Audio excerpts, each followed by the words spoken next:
How does the offering happen in your church? Is it done joyfully? Is it a celebration? Is it something that everybody can join in?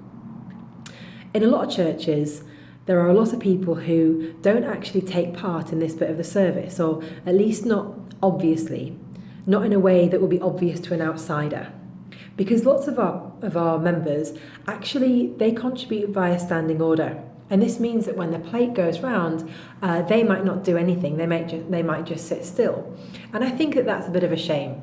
In fact, I've heard that some people wouldn't want to change the way they give. They wouldn't want to go from planned giving through envelopes to standing order because they don't want to no longer take part. Well, some churches have adopted a kind of token system. This means that standing order contributors pick up a token on their way in and they put that on the plate as a symbol of their giving when it gets to the offering. And I really like that idea. But what I've done is I've developed that a lot further because I had an inkling that we could use this token system to do so much more than just say standing order givers contribute to. I've developed 7 different ways that we could use these tokens. And here's how. This is what a standard token might look like, just a piece of paper. In fact, it would be even better if it was laminated, like this one, more durable. So it's just a token that a standing order giver would put on the plate. But what if it had a prayer on the back? What if we helped people to link giving with faith, generosity with God? Here's what this one says. This is taken from a worship song. And there are so many others. What I've done is I've produced about 30 or 40 or 50 different prayers. I think it would be fantastic if on the back of these tokens we help people to see all the different ways that we're generous. What I've also done is taken out the word financial giving on the front of here. Because I believe that generosity is so much more than what we put on the plate. Generosity is also about giving our time and our skills.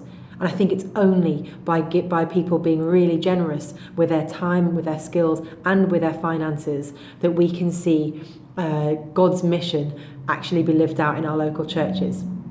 So that's the first one, a prayer on the back.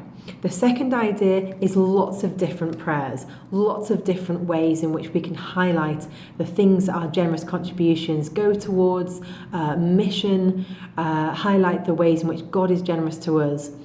And the third way of using these tokens is that instead of just standing order contributors using these, what if the whole church was to use it? What if everybody who walked through the door was encouraged to pick up one of these prayer tokens, to choose one, to choose their favourite one, to choose their favourite colour? Everybody, from the minister to the choir to the person who's walked in off the street for the first time. And when it got to the offering, everybody could put their prayer in.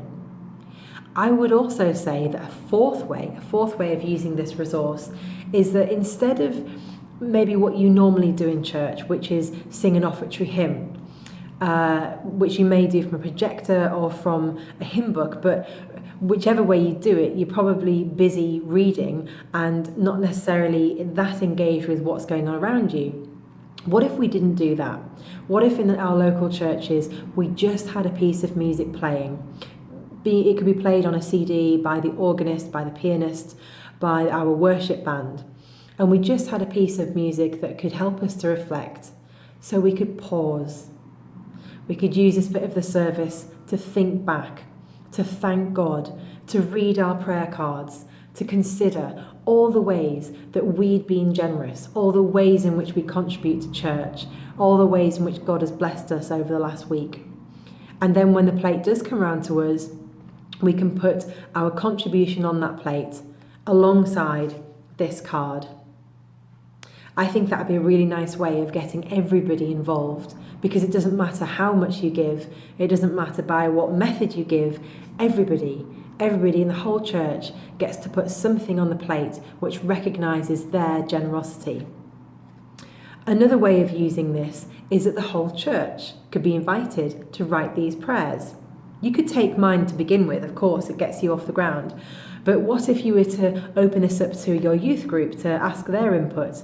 Or for every service for a period of 2 or 3 weeks before you launched this idea, you asked people to write on post-it notes what their prayers of thanksgiving were, what their prayers of gratitude were.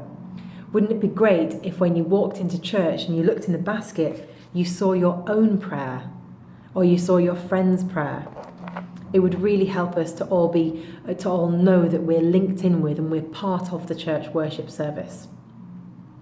Another way of using these is that instead of the worship leader saying their own prayer or maybe using the set liturgy, each week they might want to pick out from the plate, they might want to pick out something different, something completely at random, which means that every week something new to do with generosity would be prayed about.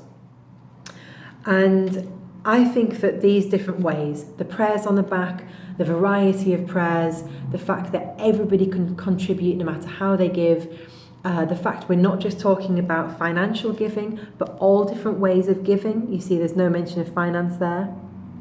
The fact that the whole church can be involved in actually writing these things, that these blessings can be read out at the altar instead of the set liturgy, and the fact that we use this moment, this offertory, to actually pause and to reflect.